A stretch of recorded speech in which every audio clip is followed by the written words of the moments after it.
ओम शांति 28/10/21।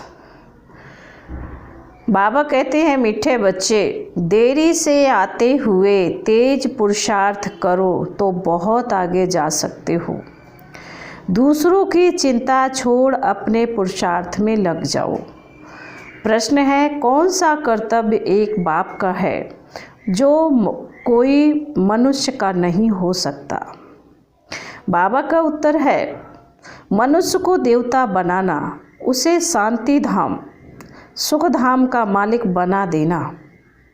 यह कर्तव्य एक बाप का ही है जो कोई मनुष्य नहीं कर सकता। तुम्हें निश्चय है, संगम पर ही हम भगवान वाच सुनते हैं। अभी स्वयं भगवान कल्प पहले मुआफिक राजयोग सिखला रहे हैं। ओम शांति। रूहानी बेहद का बाप बेहद के रूहानी बच्चों प्रति समझाते हैं। यह एक एक अक्षर व ज्ञान रत्न लाखों रुपए का है। बाप ने समझाया है, परमात्मा को रूप बसंत भी कहते हैं। उनका रूप भी है ना, नाम शिव बाबा है। वह ज्ञान का सागर है, जिस ज्ञान से सद्गति होती है। ज्ञान धन भी है, ज्ञान पढ़ाई भी है। यह ज्ञान देते हैं सुप्रियुचल फादर। आत्मा को कहा जाता है सुप्रियुचल रूह। भक्ति मार्ग में आत्माएं कितना भटकती हैं बाप से मिलने के लिए। उनको ढूंढती हैं, समझते भी हैं भगवान एक शिव है, फिर भी धक्के खाते रहते हैं। बाप आकर समझाते हैं कि रूहानी बच्चों, तुम तो अविनाशी हो, परम धाम में रहने वाले हो, जहाँ से फिर आते हो यहाँ पार्ट बजाने। दूर देश के रहने वाले हो। यह ड्रामा है, इसका नाम है हार जीत का खेल, सुख दुख का खेल। बाप समझाते हैं कि हम और तुम सब शांति धाम के रहने वाले हैं। उनको निर्माण धाम भी कहते हैं। पहले तो यह निश्चय करना है कि हम वहाँ के रहने वाले हैं। हम आत्मा का स्वधर्म है शांत। आत्मा बिंदी में सारा अविनाशी पार्ट भरा हुआ है। बाप सब पढ़ाते भी तुमको हैं। तुम दुनिया वाले मनुष्यों की चिंता करते हो। बाबा कहते, तुम दुनिया वाले मनुष्यों की चिंता करते हो। तुमको निश्चय है ना कि भगवान वाच होता ही संगम पर है, फिर कब होता नहीं। कोई भी मनुष्य को देवता नहीं बना सकता, शांति धाम सुख धाम का मालिक नहीं बना सकता। कल्प पहले भी बाप ने बनाया था। अब जो प्रेसिडेंट बना है, यह 5000 वर्ष के बाद वही बनेगा। सारी दुनिया की जो सीनरियाँ हैं 5000 वर्ष के बाद रिपीट होंगी। बुढ़ियाँ इतना सब धारण नहीं कर सकती हैं, तो उन्हों को कहा जाता है सिर्फ 3 बातें याद करो। हम आत्मा शांति धाम की रहने वाली हैं। फिर सुख धाम में आते हैं। फिर आधा कल्प के बाद जब रावण राज्य शुरू होता है तो विकारी बन जाते हैं। इसको कहा जाता है दुख धाम। जब दुख धाम पूरा होता है तब बाप कहते हैं, मुझे याद करो। मुझे आना पड़ता है तुमको शांति धाम सुख धाम में ले जाने के लिए। अब जो आकर बाप के बने हैं वही वर्षा पाएंगे। यह सूर्यवंशी चंद्रवंशी राजधानी स्थापन हो रही है। करोड़ों मनुष्य आकर कुछ न कुछ बाप से सुनेंगे, समझेंगे। वृद्धि होती जाएगी। सब तरफ तुमको जाकर समझाना होगा। अखबार द्वारा भी बहुत सुनेंगे। पाकिस्तान में भी अखबार द्वारा पढ़ेंगे। वहाँ बैठे भी यह ज्ञान सुनाएंगे। गीता का प्रचार सारी दुनिया में बहुत है। बाप कहते हैं मामिकम याद करो और वर्षे को याद करो। यह लिखत अखबार में पढ़ेंगे, इसलिए भी बहुत ब्राह्मण बनेंगे। जिन्हों को वर्षा लेना होगा तो वह जरूर आकर लेंगे। अभी टाइम थोड़ा पड़ा है, वृद्धि होती रहेगी। देरी से आएंगे तो फिर तीखा पुरुषार्थ करना पड़ेगा। कल्प पहले जितने स्वर्गवासी बने थे उतने अभी बनेंगे जरूर। इसमें जरा भी फर्क नहीं पड़ सकता। शांति धाम वाले शांति धाम में जाएंगे, फिर अपने अपने समय पर पार्ट बजाने आएंगे। अब बाप कहते हैं बच्चे मुझे याद करो तो तुम घर पहुंच जाएंगे। सन्यासी मुक्ति के लिए माथा मारते हैं, इसलिए सबको कहते हैं मुक्ति ही ठीक है। सुख तो काग बिष्टा समान है। शास्त्रों में लिख दिया है कि सतयुग में भी दुख की बातें थी, समझते कुछ भी नहीं। कहते हैं परमात्मा को आना है, पतित पावन परमात्मा आओ, आकर हमको रास्ता बताओ। दूसरे तरफ कहते हैं गंगा पतित पावनी है, गंगा स्नान यज्ञ तप यात्रा करना यह सब भगवान से मिलने के रास्ते हैं। जबकि बुलाते हो परमात्मा को, फिर धक्के क्यों खाते हो? यह सब भक्ति मार्ग की नूंद है। मनुष्यों को जो आता सो बोलते रहते हैं। कितनी मेहनत करते हैं परमात्मा से मिलने के लिए। अब भगवान से मिलने भगत जाएंगे या भगवान को यहाँ आना पड़ेगा? पतित आत्मा तो जा न सके, बाप आते हैं ले जाने के लिए। सभी आत्माओं का पंडा एक ही है, तुम भी पवित्र बन उनके पीछे चले जाएंगे। साजन तुमको ज्ञान रत्नों से श्रृंगारते हैं। फलाने को भी भगाया, पटरानी बनाया, यह बातें लगती नहीं हैं। तुम बच्चे जानते हो हम स्वर्ग की महारानी बनेंगे। तुम ही स्वर्गवासी थे, अब बाप फिर बनाने आया है। 84 जन्मों की बात है, 84 लाख जन्म कोई याद कर ना सके। सतयुग को लाखों वर्ष दे दिए हैं, त्रेता को कम दिए हैं, यह तो हिसाब ही नहीं बनता। बाप कितना सहज कर बताते हैं कि सिर्फ 2 बातें याद करनी है, अल्फ और वे। तुम पवित्र भी बनेंगे, उड़ भी सकेंगे और ऊंच पद भी पाएंगे। तो यह ओना रखना चाहिए कि कैसे भी करके बाप को याद करना है। माया के तूफान भी आएंगे, परंतु हार नहीं खाना। भल कोई क्रोध भी करे, परंतु तुम नहीं बोलो। सन्यासी भी कहते हैं मुख के ताबीज डालो, यानी मुख में ताबीज डाल दो तो वह बोल बोल कर चुप हो जाएगा। बाप भी कहते हैं कोई क्रोध से बोले तो तुम शांत होकर देखते रहो। कोई भी हालत में तुम्हें शिव बाबा को याद करना है। बाबा की याद से ही वर्षा भी याद आएगा। तुम्हारे अतीन्द्रिय सुख का गायन है कि हम 21 जन्म के लिए स्वर्ग के परिजादे बनेंगे। वहाँ दुख का नाम भी नहीं होगा। तुम 50-60 जन्म सुख भोगते हो। सुख का हिसाब जास्ती है। सुख दुख इक्वल हो तो फायदा ही क्या।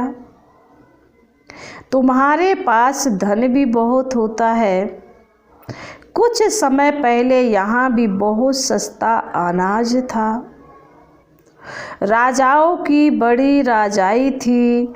बाबा ने 10 आने मण बाजरी बेची है।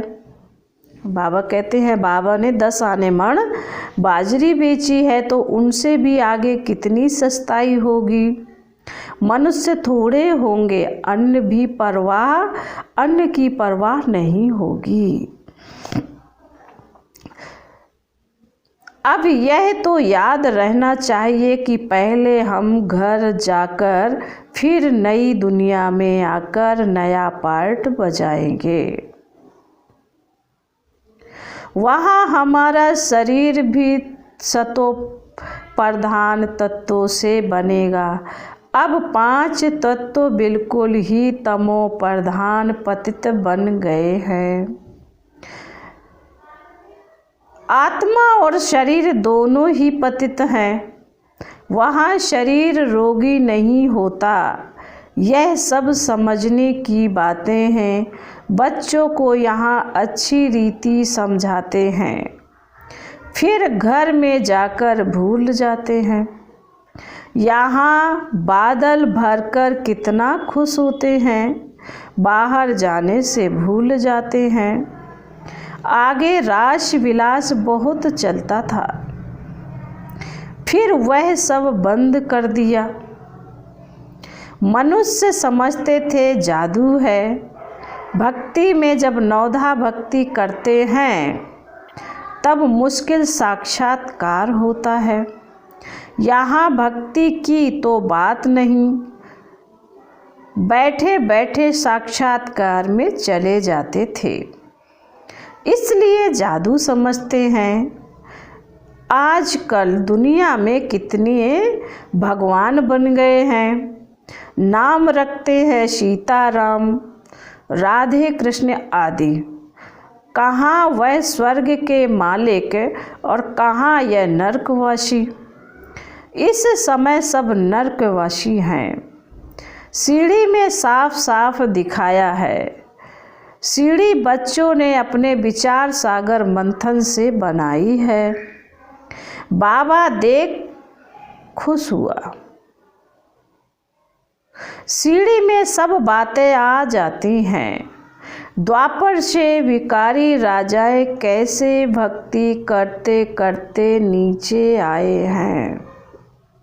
अभी तो कोई ताज नहीं है। चित्र पर समझाना सहज होता है। 84 जन्मों में कैसे उतरती कला होती है, फिर चढ़ती कला कैसे होती। गाते भी हैं चढ़ती कला तेरे भाने सर्व का भला। बाप आकर सबको सुख देते हैं। सब पुकारते हैं कि हे बाबा हमारा दुख हरो, सुख दो। परंतु कैसे दुख हरते हैं, सुख कैसे मिलता है, यह किसी को मालूम नहीं। आजकल मनुष्य गीता कंठ कर सुनाते हैं, नटसेल में अर्थ समझा देते हैं, संस्कृत में श्लोक कंठ करके सुनाते हैं, तो कह देते हैं यह महात्मा अच्छा है। लाखों मनुष्य जाकर पांव पड़ते हैं। उस पढ़ाई में, लौकिक पढ़ाई में बाबा कहते हैं तो 15-20 वर्ष लग जाते हैं। उन्हों में कोई बुद्धिमान होते हैं तो झट श्लोक आदि कंठ कर सुनाने लगती हैं, तो उनके पास ढेर पैसे इकट्ठे हो जाते हैं। यह सब पढ़ाई के रास्ते हैं। बाबा कहते ये सब कमाई के रास्ते हैं। जब कोई देवाला मारता है तो भी जाकर संन्यास धारण करता है तो सब चिंताएं दूर हो जाती हैं। फिर कुछ न कुछ मंत्र जंत्र याद कर लेते हैं, चक्र लगाते रहते हैं, ट्रेन में भी चक्र लगाते रहते हैं। यहाँ तो बाप कहते हैं कि अपने आप को आत्मा समझ बाप को याद करो। बाप और आत्माएं सब निराकारी दुनिया में रहती हैं, वहाँ से साकारी दुनिया में आते हैं पार्ट बजाने। अब नाटक पूरा होना है, तुम तमो प्रधान होने के कारण वापस जा नहीं सकते। अब बाबा आया है तुमको सतो प्रधान बनाने। सभी अपने घर जाएंगे, बाकी स्वर्ग में सिर्फ देवी देवताओं का राज्य होगा। शांति धाम, सुख धाम, दुख धाम कब कब था, यह भी किसी की बुद्धि में नहीं आएगा, क्योंकि घोर अंधियारे में है। समझते हैं कलयुग का अंत अजुन इतने हजार वर्षों के बाद होगा। कोई हिसाब ही नहीं है, मनुष्य बढ़ते जाते हैं, अन्न मिलता नहीं। 40,000 वर्ष अभी और हो तो पता नहीं क्या हो जाए। जो बोलते हैं वह बिल्कुल ही झूठ, सच की रत्ती भी नहीं। अब बाप सिखलाते हैं रावण पर कैसे विजय पानी है। रावण पर जीत तुम ही पाते हो। सारी दुनिया को रावण से छुड़ा देते हो। तुम्हारी शक्ति सेना है, तुम भारत को स्वर्ग बना रहे हो। कितनी अच्छी अच्छी बातें समझाते हैं, फिर तुमको बाप और वर्षे को याद कर कितना खुश रहना चाहिए। ज्ञान मार्ग में खुशी बहुत होती है। अभी बाबा आया हुआ है, अभी हम इस पुरानी दुनिया से गए कि गए। बाबा को याद करने से सतो प्रधान बनेंगे, नहीं तो सजाएं खानी पड़ेंगी। जितना बाबा फिर कहते हैं फिर करके रोटी टुकड़ा मिलेगा, इससे क्या फ़ायदा। जितना हो सके अपना पुरुषार्थ करना, श्रीमत पर चलना, कदम कदम पर बाबा से राय लेनी है। कोई कहते हैं बाबा धंधे में झूठ बोलना पड़ता है। बाप कहते हैं धंधे में तो झूठ होता ही है। तुम बाबा को याद करते रहो, ऐसे नहीं विकार में जाकर फिर कहो मैं बाबा की याद में था। नहीं, विकार में गए तो मरे। यह तो बाप के साथ प्रतिज्ञा की है ना। पवित्रता के लिए ही राखी बांधी जाती है, क्रोध के लिए कब राखी नहीं बांधी जाती। राखी बंधन का मतलब ही है कि विकार में नहीं जाना। मनुष्य कहते हैं पतित पावन आओ।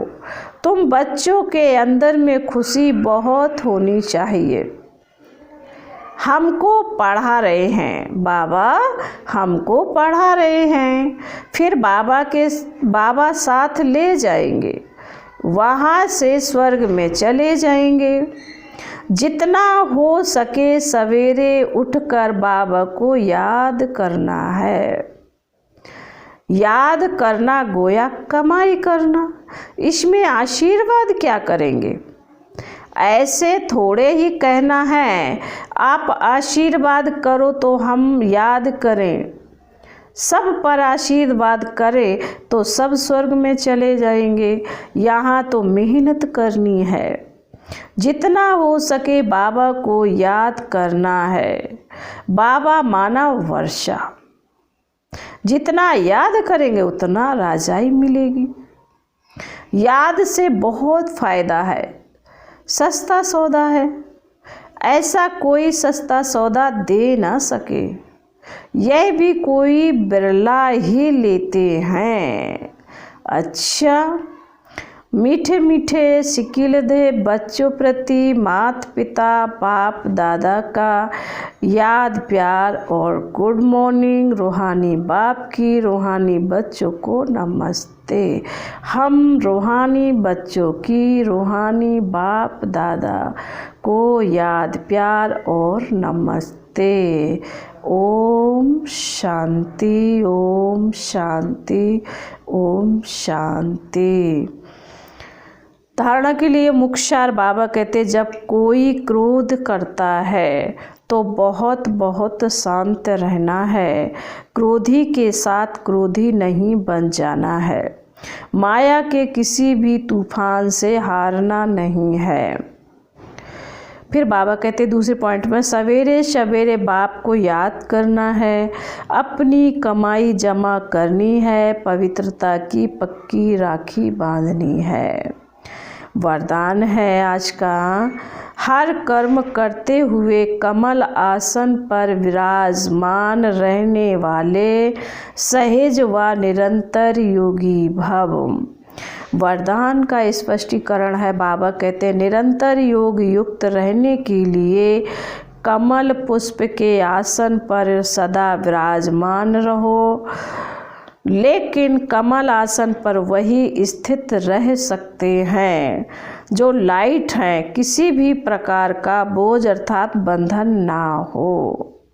मन के संकल्पों का बोझ, संस्कारों का बोझ, दुनिया के विनाशी चीज़ों की आकर्षण का बोझ, लौकिक संबंधियों की ममता का बोझ, जब यह सब बोझ खत्म हो तब कमल आसन पर विराजमान निरंतर योगी बन सकेंगे। फिर आज का स्लोगन है, बाबा कहते हैं सहनशीलता का गुण धारण कर लो तो असत्यता का सहारा नहीं लेना पड़ेगा। ओम शांति।